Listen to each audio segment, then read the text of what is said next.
पुनः स्वागत है आप सभी का डीसी मैथ्स पाटन में। स्टूडेंट, आज हम देखने वाले हैं चैप्टर नंबर 4 का जो एग्जाम्पल नंबर 7, 8, 9 एंड 10 है, उसको आज हम कवर करने वाले हैं इस वीडियो लेक्चर के माध्यम से।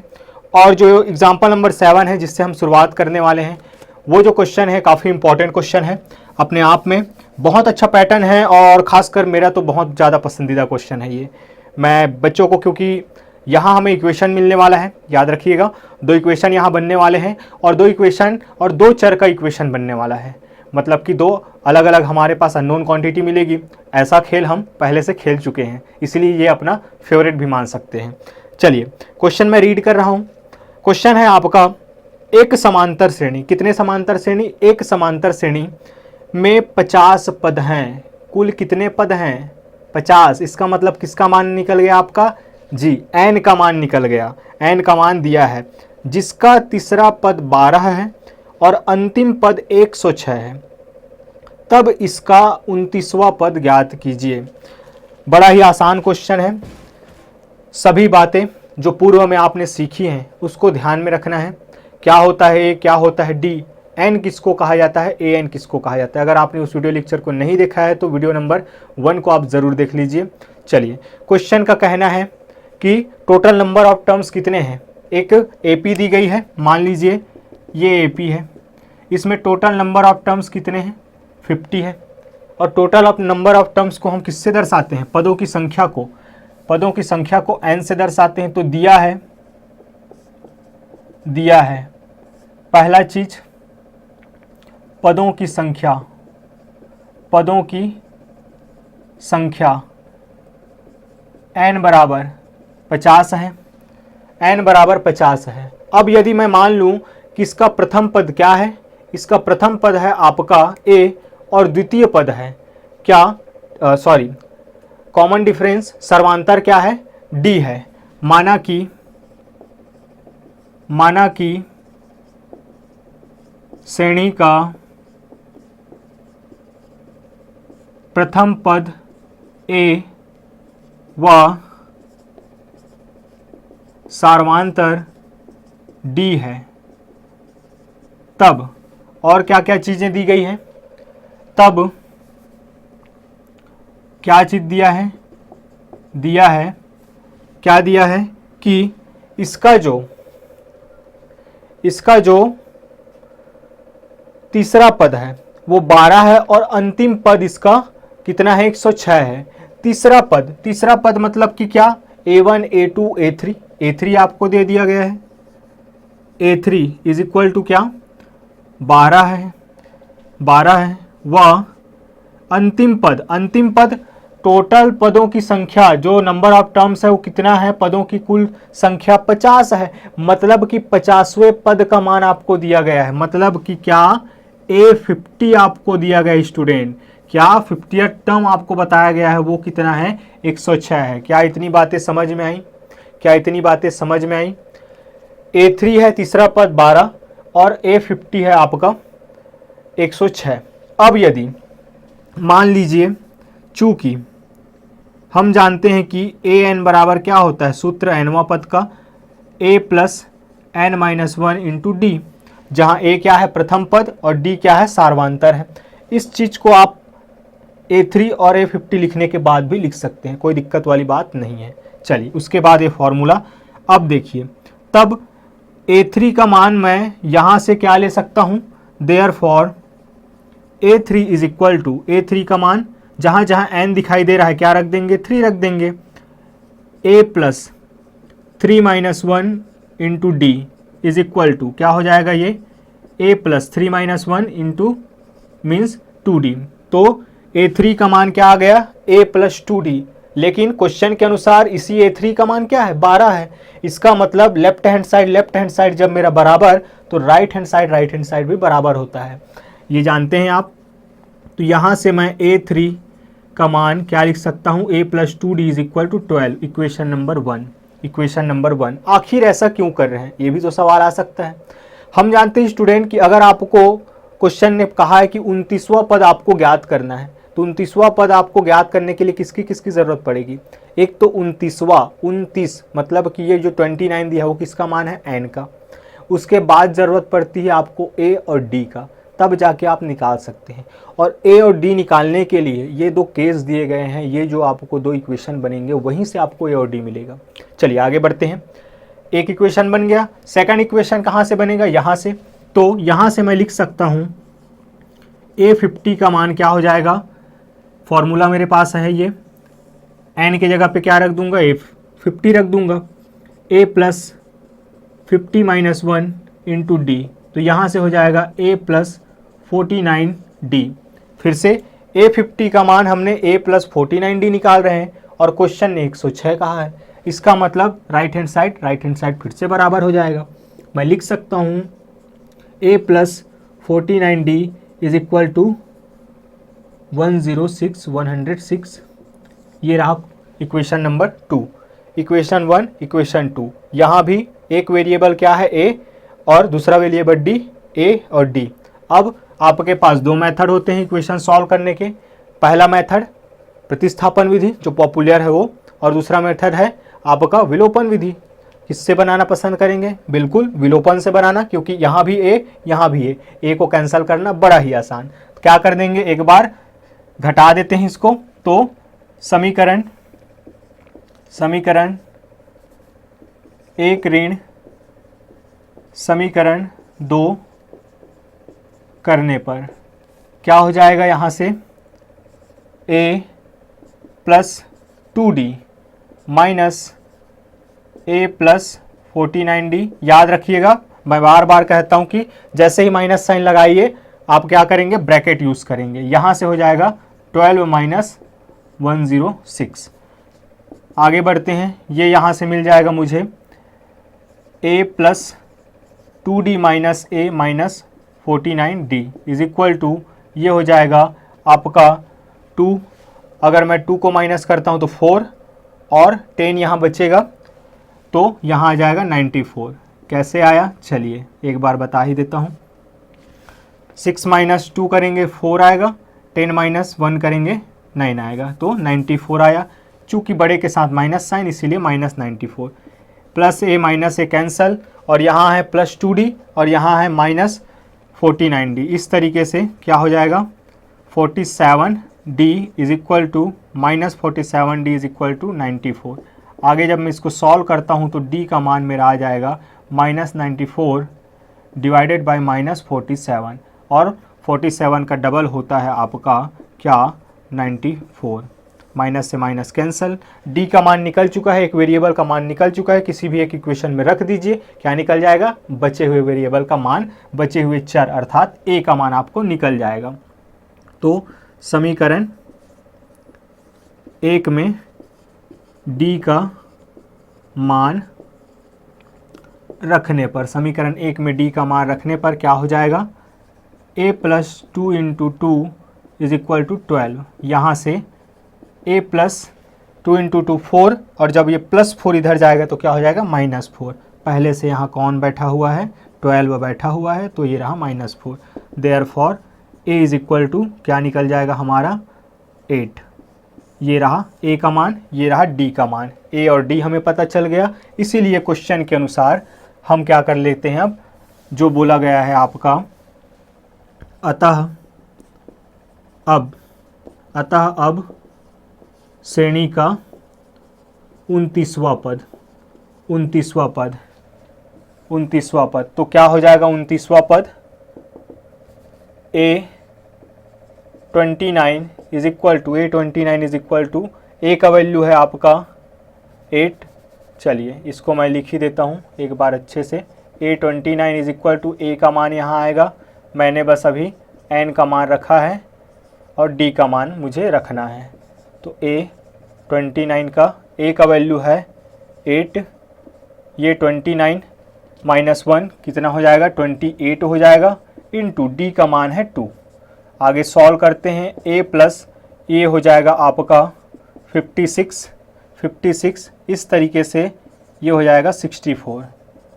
A29 यही आपका आंसर है, बट ध्यान रखना है कि हमें ऐसे ही नहीं छोड़ना। मैं बार बार कहता हूँ, सबका अपना तरीका है, सब में हमारा क्या है, मार्क्स जुड़ा होता है स्टेप बाय स्टेप। तो अतः श्रेणी का 29वां पद 64 है। इस तरीके से आपको आंसर लिखना है। ये हमने कवर कर लिया। बढ़ते हैं आगे और देखते हैं हम एग्जाम्पल नंबर 8 को। एग्जाम्पल नंबर 8 को अगर हम देखें स्टूडेंट, बड़ा ही प्यारा क्वेश्चन है और मैं कहूँगा कि सबसे पहले तो आप इसमें स्टार मार्क ज़रूर लगा लीजिए। एग्ज़ाम पॉइंट ऑफ व्यू से इससे पहले वाले एग्जाम्पल नंबर 7 और 8 ये दोनों ही काफ़ी अच्छे क्वेश्चन निकलते हैं। ये अगर कहें तो ये छोटा दिखता है परंतु बहुत ही इंपॉर्टेंट क्वेश्चन है। चलिए, 2 अंकों वाली कितनी संख्याएं 5 से विभाज्य है? बस एक छोटा सा क्वेश्चन है। 2 अंकों वाली कितनी संख्याएं 5 से विभाज्य है? समांतर श्रेणी के क्वेश्चन में, पाठ में, अध्याय में इस तरीके के क्वेश्चन मिलना स्टूडेंट्स को थोड़ा चौंका देता है, थोड़ा कंफ्यूज कर देता है। जब एग्ज़ाम में ऐसा सवाल आता है तो कहाँ से आया है आखिर, क्योंकि यहाँ समांतर श्रेणी की बात होती है। समांतर श्रेणी बनेगा तब उसका सोल्यूशन आएगा, बनेगा कैसे? अब चलिए, 5 से विभाज्य का अर्थ क्या है? 5 के टेबल में आना, एक तरह से सरल शब्दों में समझे, या ऐसा वह संख्याएं जिनको 5 पूरी तरह से डिवाइड कर देता है, वो उससे 5 से विभाज्य कहलाता है। अब यहाँ पे क्राइटेरिया ये है थोड़ा सा कि क्या है, वो 2 अंकों वाली ही है। तो 2 अंकों वाली संख्याओं की अगर बात की जाए तो कहाँ से कहाँ तक होता है? 2 अंकों वाली संख्याएं 10 से लेकर 99 तक। अब 10 से लेकर 99 तक के संख्याओं में ऐसे कौन कौन से संख्याएं हैं जो 5 से विभाज्य है? तो यहाँ हम लिखेंगे सबसे पहले कि प्रश्नानुसार या 5 से विभाज्य 2 अंकों की संख्याएं निम्नांकित होंगी। कौन कौन से? चलिए थोड़ा देखते हैं। सबसे पहले तो 10 होगा, 2 अंकों की है, यहीं से तो स्टार्ट होगा। 10 के बाद अब कौन होगा? 12? जी नहीं होगा। हम जानते हैं कि जिन संख्याओं के अंत में क्या मिले, हमें 0 मिले और 5 मिले, वो क्या होते हैं? 5 से पूरी तरह से भाग जाते हैं, वो पूरी तरह से डिवाइड हो जाते हैं। तो लिख देते हैं, 0 के बाद 5 आएगा मतलब 15, 15 के बाद फिर 0 मतलब 20, 20 के बाद 25, 5 वाला, इस तरीके से चलता जाएगा और कहाँ तक जाएगा? 99 तक? बिल्कुल नहीं, कहाँ तक? 95 तक, क्योंकि उसके बाद 100 आएगा, लेकिन 100 क्या हो जाएगा? 3 अंक वाली हो जाएगी। तो ये क्या हो जाएगा? 95। क्या आप कुछ चीज़ें यहाँ एनालिसिस कर पा रहे हैं? इन सबके बीच का डिफरेंस क्या है? एक सीरीज बना, सबके बीच का डिफरेंस 5 है। बिल्कुल, क्या हुआ? Common difference. फर्स्ट टर्म आपके पास है बिल्कुल है। क्या? 10। कहाँ तक जा रही है पी? 95 तक। इसका मतलब क्या है स्टूडेंट आपके पास? क्या? अंतिम पद मतलब an का वैल्यू, क्या? Number of nth term, an का वैल्यू है आपके पास, a का वैल्यू है, कॉमन डिफरेंस है, क्या फाइंड करना है? क्या? n फाइंड करना है। कितने? तो कितने? माना कि n या 2 अंकों की, माना कि 2 अंकों की n संख्याएं, 2 अंकों की n संख्याएं 5 से विभाज्य होती है, तब हम लिख सकते हैं कि तब उपर्युक्त श्रेणी एक समांतर श्रेणी है, जहां a बराबर क्या है? 10 है, d बराबर क्या है?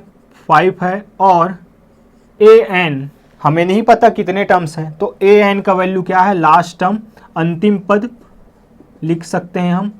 अंतिम पद बराबर क्या? an बराबर आपका 95 है। अब हम जानते हैं, चूंकि सूत्र क्या होता है?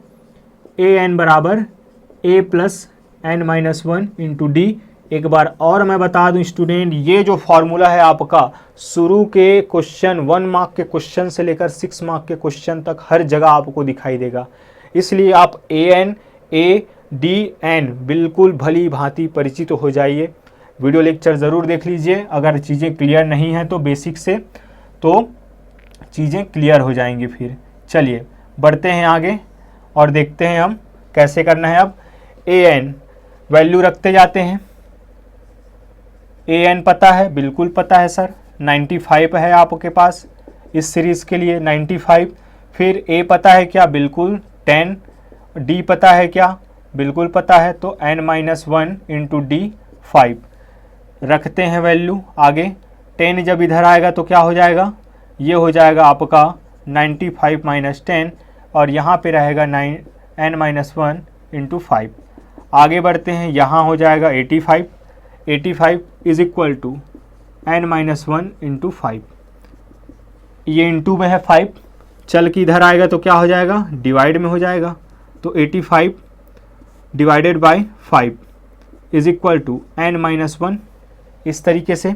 फिर प्लस वन जब माइनस वन जब इधर आएगा तो क्या हो जाएगा, प्लस वन हो जाएगा, तो 85 divided by 5 plus one equal to n।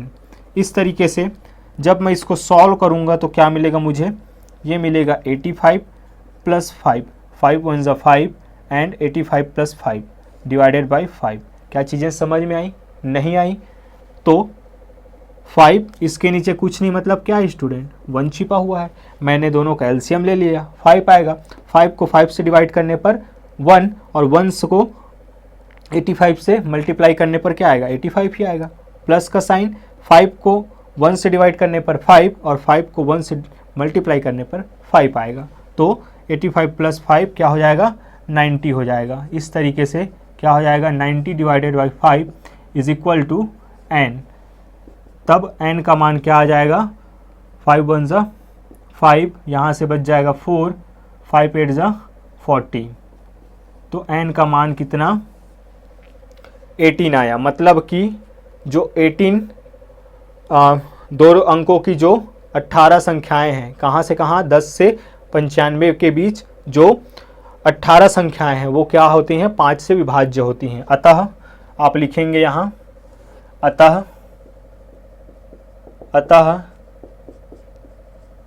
दो अंकों की 18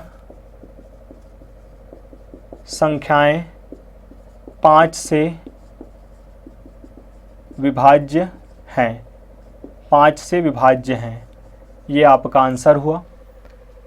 अगर चीज़ें समझ में आ रही हैं बिल्कुल, आप हमारा सपोर्ट कर सकते हैं शेयर करके, लाइक करके। आपका लाइक आपका प्रेजेंस दिखाता है स्टूडेंट, और हमें मोटिवेट करता है कि आप हमारे साथ जुड़े हुए हैं। बढ़ते हैं आगे एग्जाम्पल नंबर 9 की ओर, क्या है वो देखते हैं। एग्जाम्पल नंबर 9 की अगर हम बात करें स्टूडेंट, तो यहाँ पे दिया गया है, थोड़ा सा लाइफ से एग्जाम्पल दिया गया है अपने डेली लाइफ रूटीन से, कि ज्योति, कोई ज्योति है, उन्होंने 1997 में अपना एक जॉब स्टार्ट किया कहीं पे, और वो स्टार्ट करती है 5,000 रुपये मंथली इनकम उनको मिलता है उस जॉब में। और कहा जाता है कि प्रत्येक वर्ष जैसे जैसे वर्ष बढ़ता जाएगा, वो काम कर रही है, तो 200 रुपये उनका बढ़ता है। ठीक है, ज्योति ने 1997 में 5,000 रुपये के मासिक वेतन वाले पद पर कार्य आरंभ किया। प्रत्येक वर्ष 200 रुपये की वेतन वृद्धि प्राप्त की। किस वर्ष में उसका जो वेतन है वो 7,000 रुपये हो जाएगा? क्या बातें समझ में आई? बिल्कुल समझ में आ रही है, आ रही है, बिल्कुल आ रही है। 5,000 रुपये मासिक वेतन मान लीजिए एक पहले वर्ष में है, कब, 1997 में उसका क्या है, 5,000 रुपये। हम इसको क्या मानेंगे, प्रथम पद मानेंगे। प्रथम पहला आ रहा है 5,000, उसके बाद कितने से बढ़ रहा है ये, 200 से। तो ए में हम 200 जोड़ेंगे तो क्या मिलेगा, अगला टर्म मिलेगा, अगला पद मिलेगा। फिर से 200 जोड़ेंगे उसमें तो क्या मिलेंगे, तीसरा पद पे पहुंच जाएंगे। तो 200 जोड़ के हम कहाँ पहुंच जाएंगे, उस 7,000 के पास पहुंच जाएंगे। किसके कारण, इस 200 को जोड़ने के कारण। इसका मतलब सबके बीच का गैप कितना, 200। तो ये हुआ हमारा कॉमन डिफरेंस। तो प्रथम पद दे दिया गया है, कॉमन डिफरेंस आपको दे दिया, सर्वांतर अंतिम पद अर्थात 7000 कब होगा, किस वर्ष में होगा, तो nवें वर्ष में होगा। तो देख लेते हैं स्टूडेंट, चलिए क्या क्या बातें दी गई हैं, क्या क्या बातें दी गई हैं। दिया है प्रथम पद जो कि क्या है 1997 में उसका जो इनकम है वो है ए बराबर क्या मान लेते हैं, क्या 5000 है, 5000 रुपये हैं, 5000 से काम नहीं चलेगा, रुपये होना चाहिए। चलिए प्रथम पद तथा क्या है आपका सार्वांतर है 200 रुपये, डी का जो वैल्यू है वो कितना है 200 रुपये मान लीजिए, 200 है ना। आगे बढ़ते हैं, चलिए आगे बढ़ते हैं। तो अगला हमें मिलता है कि अंतिम पद दिया गया है, अंतिम पद ये कितना है आपका, या हम मान लेते हैं कि माना कि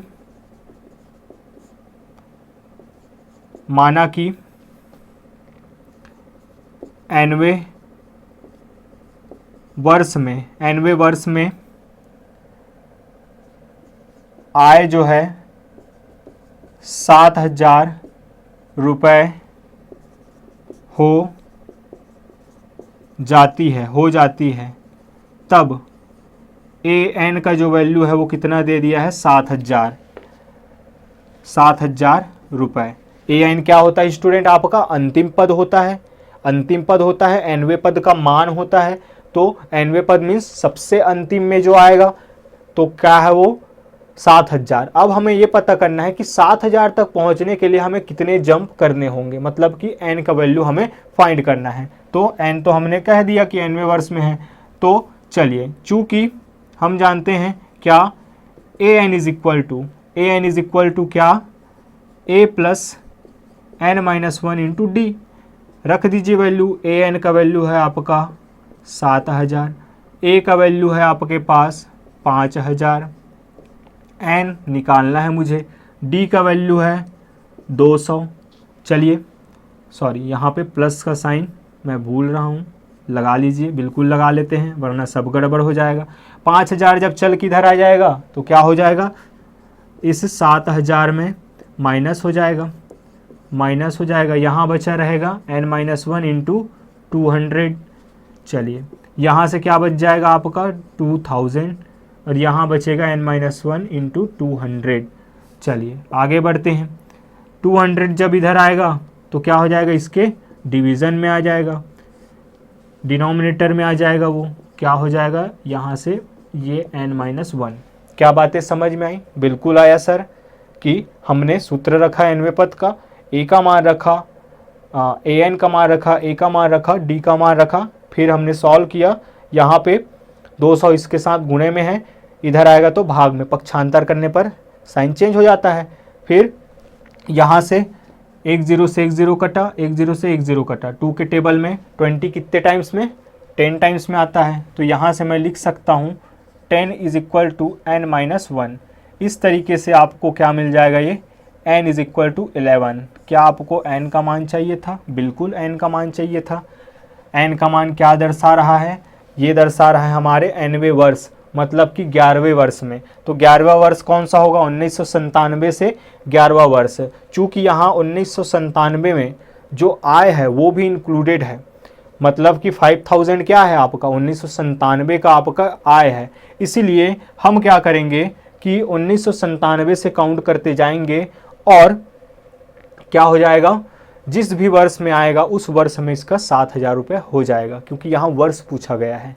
तो 1997 एक हुआ, 98, 99, 2000, 1, 2, 3, 4, 5, 6 और ये 7, तो 7 ये 9 हुआ और 2 यहाँ पे और, तो 9 और 2 11 वर्ष हो गया और 2007 पे पहुँच रहे हैं।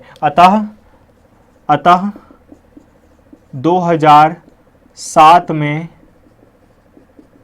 ज्योति की आय या मासिक आय ज्योति की मासिक आय 7,000 वार्षिक आय है। ज्योति की वार्षिक जो आय है वो कितना हो जाएगा, 7,000 रुपये हो जाएगी।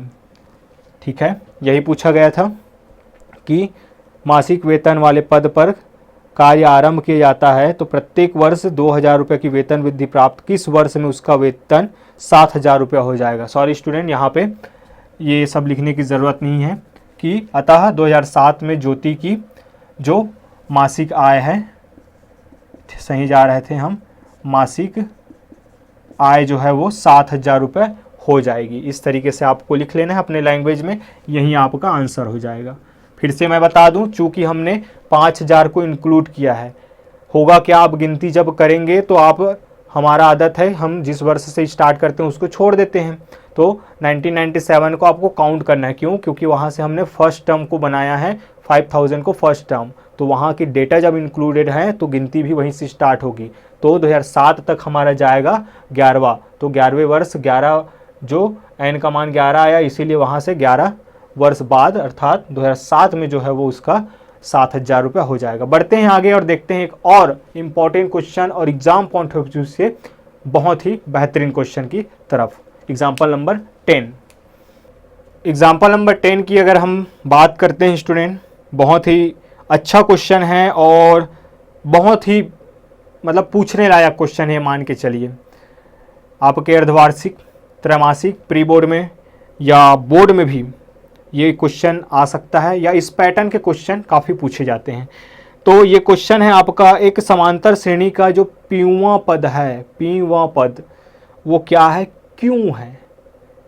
क्यों है, क्वेश्चन वाला क्यों नहीं, क्यों है, स्मॉल क्यों वो है। चलिए, और क्योंवा पद आपका क्या है, पी है।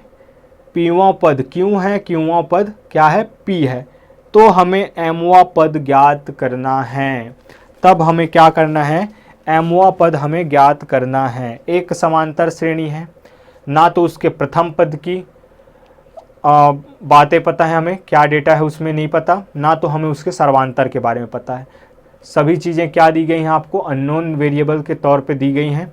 तो हम क्या मान लेंगे सबसे पहले कि उस श्रेणी का प्रथम पद क्या है, ए, व सर्वांतर क्या है, डी है। माना कि श्रेणी का प्रथम पद ये आपका 10वां है। प्रथम पद ए, प्रथम पद ए व सार्वांतर स्मॉल डी है, स्मॉल डी है। तब क्वेश्चन के अनुसार क्या क्या बातें दी गई हैं, तब दिया है क्या, पीवां पद बराबर क्यों, पीवां पद बराबर क्यों। और इसी को मैं क्या लिख सकता हूँ, वास्तव में एक ही श्रेणी है, उसी में अगर मैं कहता हूँ कि 10वां पद ये है ना, 12वां पद ये है, 15वां पद ये है, तो इसी को अभी अननोन वेरिएबल के तौर पे दे रहे हैं कि पीवां पद क्यों है, पीवां पद क्यों है। तो उसको कैसे लिखते हैं हम, A P is equal to Q, ये क्वेश्चन दिया है। अब हम ये बात जानते हैं कि ए एन को कैसे दर्शाते हैं हम, ए एन को कैसे दर्शाते हैं, A N is equal to A plus N minus 1 into D. तो यहाँ से मैं इसको लिख सकता हूँ, क्या लिख सकता हूँ, ए प्लस एन के जगह पे है पी माइनस 1 इंटू डी। ए और डी को हमने पहले ही मान लिया है, और ये रहा क्यों, इक्वेशन नंबर 1। बातें समझ आई। तथा क्योंवा पद क्या दे दिया है आपको, पी दे दिया है। तो यहाँ से मैं इसको लिख सकता हूँ कि ए क्यू जो है आपका, क्यूमेथ टर्म जो है आपका कितना है, आपका स्मॉल पी दिया है। फिर से वही फॉर्मूला जब लगाता हूँ मैं, A plus Q minus 1 into D is equal to क्या, पी, इक्वेशन नंबर 2। अब आपको एक इक्वेशन और दो इक्वेशन पता है। mth टर्म पूछा गया है, mth टर्म को जब पूछा गया है तो ये सेम पैटर्न कैसा है जैसे हमने एग्जाम्पल नंबर कौन सा किया 7 किया है, उसी पैटर्न के हिसाब से दो इक्वेशन मिला है और आपको mth टर्म फाइंड करना है, वहाँ 29th टर्म को फाइंड करना होता था। तो a और d की ज़रूरत पड़ने वाली स्टूडेंट। चलिए a और d कैसे निकलेगा, फिर से विलोपन विधि से सॉल्व करते हैं। इक्वेशन 1 और 2 को माइनस कर देते हैं। इक्वेशन समीकरण 1 ऋण समीकरण 2 करने पर क्या हो जाएगा, यहाँ से मैं लिख सकता हूँ a plus p minus 1 into D minus इसका जब मैं इसको लिखूँगा तो क्या हो जाएगा, चलिए ब्रैकेट यूज़ करते हैं हम, a plus q minus 1 into D is equal to q minus p, ये हो जाएगा। आगे सॉल्व करते हैं। आगे जब हम इसको सॉल्व करेंगे तो क्या हो जाएगा, ये हो जाएगा हमारे पास a plus p minus 1 into D minus a minus q minus 1 into D is equal to q minus p। इस तरीके से plus a minus a cancel, d यहाँ भी क्या करेंगे हम, d कॉमन ले लेते हैं।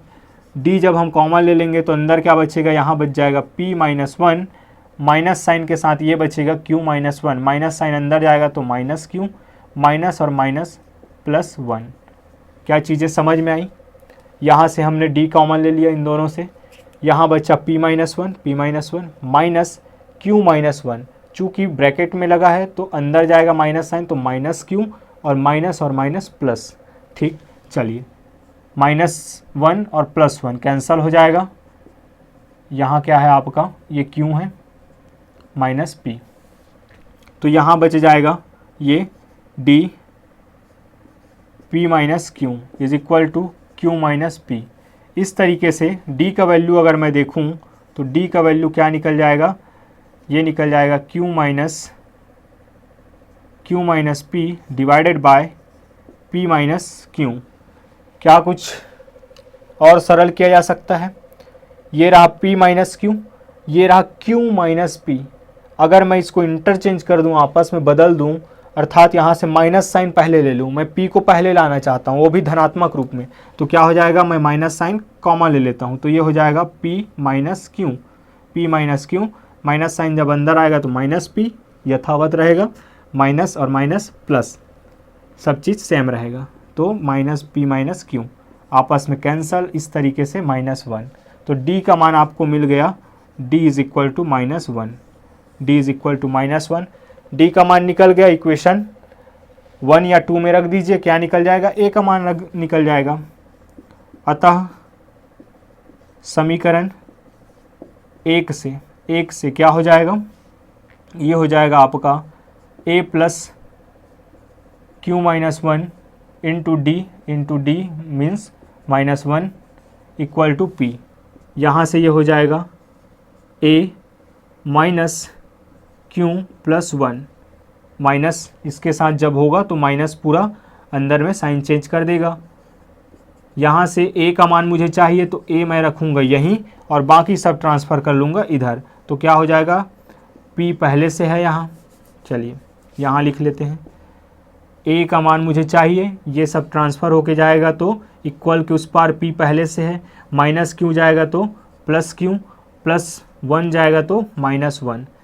a का मान आपके पास आ गया, d का मान आपके पास है, आपको कहा गया है mवा पद निकालना है, और mवे पद का मान हम कैसे निकाल सकते हैं, हम जानते हैं nth टर्म का फॉर्मूला, तो चूँकि इसलिए हम लिख सकते हैं, इसलिए mth टर्म mवा पद, इसलिए mवा पद क्या हो जाएगा, बराबर am, या am बराबर क्या लिख सकते हैं हम, a plus m minus 1 into d, और am is equal to, a का वैल्यू क्या निकाले हैं, हम निकाले हैं p plus q minus 1 plus m minus 1, d का मान है -1। चलिए सॉल्व करते हैं, am निकल के आ जाएगा p plus q minus 1 minus आ जाएगा तो माइनस एम, माइनस और माइनस प्लस 1, माइनस 1 प्लस 1 आपस में हो जाएंगे कैंसल, और ए एम आपका निकल जाएगा mth term p plus Q minus m, p plus Q minus m. क्या बातें समझ में आई? यही आपका आंसर है, यही आपका आंसर है। 6 मार्क्स के लायक क्वेश्चन है, अगर देखा जाए तो काफ़ी अच्छा है और बिल्कुल सरल सा क्वेश्चन है। ये पीएथ टर्म आपको दिया है, आपको क्यूएथ टर्म दिया है। एनएथ टर्म जब देता है तो फॉर्मूला हमें पता है, कौन सा फॉर्मूला लगता है। बस अब एन के जगह पे क्या रख देंगे हम, जो भी बोला गया है, पीएथ टर्म बोला गया है तो पी रख देंगे, क्यूएथ टर्म बोला है तो क्यू, और एमएथ टर्म जब बोला तो हमने एम रख दिया। और इस तरीके से हमने पूरा क्वेश्चन सॉल्व कर लिया। स्टूडेंट, यहाँ से रिलेटेड कोई भी क्वेश्चन हो तो ज़रूर हमें भेजिए, या इससे आगे के क्वेश्चन भी हम बिल्कुल आपके सपोर्ट में हैं, आपके साथ चलने वाले हैं हम। कोई भी क्वेश्चन होता है हमें भेजिए, हम आपको रिटर्न में आपको उसका सोल्यूशन प्रोवाइड करने की पूरी तरह की कोशिश करेंगे। और अगर क्वेश्चन ज़्यादा ही इम्पोर्टेंट रहा या ज़्यादा ही उससे रिलेटेड क्वेश्चन अगर हमें आते हैं तो हम उसके लिए वीडियो लेक्चर भी आपको प्रोवाइड करेंगे। हम आपको कहते हैं कि अगर आप हमारे आसपास क्षेत्र के अर्थात पाटन क्षेत्र से हैं, आप हमसे मिलकर डाउट अपना सोल्यूशन पा सकते हैं। तो ख्याल रखने अपना, प्रैक्टिस पर ध्यान दीजिए। मिलते हैं एक्सरसाइज के साथ नेक्स्ट वीडियो लेक्चर में, तब तक के लिए जय हिंद।